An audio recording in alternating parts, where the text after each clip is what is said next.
رشتے موتیوں جیسے ہوتے ہیں، اگر گر بھی جائیں تو ذرا سا جھک کر اٹھا لینے چاہیے۔ بدل دیا ہم نے ناراض ہونے کا طریقہ، روٹھنے کے بجائے اب ذرا سا مسکرا دیتے ہیں۔ زندگی میں کچھ پل ایسے آتے ہیں جنہیں ہم چاہ کر بھی اپنی یادداشت سے نہیں مٹا سکتے۔ مجھے اختلاف ہے ان لوگوں سے جو کہتے ہیں وقت ہر زخم کا مرہم ہے۔ لوگ عجیب ہوتے ہیں، غلط ثابت ہونے پر معافی نہیں مانگتے، رابطے توڑ لیتے ہیں۔ پرندے اپنے پاؤں اور انسان اپنی زبان کی وجہ سے جال میں پھنستا ہے۔ گفتگو میں نرمی اختیار کرو کیونکہ لہجے کا اثر الفاظ سے زیادہ ہوتا ہے۔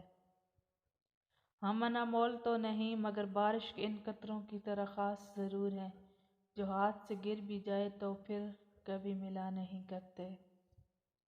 کانٹوں سے کیا گلہ، وہ تو مجبور ہیں اپنی فطرت سے، درد تو تب ہوا جب پھول بھی زخم دینے لگے۔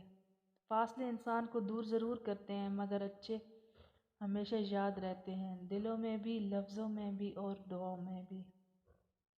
مت کرنا کبھی غرور اپنے آپ پر انسان، رب نے تیرے جیسے نہ جانے کتنے مٹی سے بنا کر مٹی میں ملا دیے۔ رشتے اور راستے تب ختم ہو جاتے ہیں جب پاؤں نہیں دل تھک جاتے ہیں۔ مجھے بھی پتا تھا کہ بدل جاتے ہیں لوگ مگر تمہیں کبھی میں نے لوگوں میں گنا ہی نہیں۔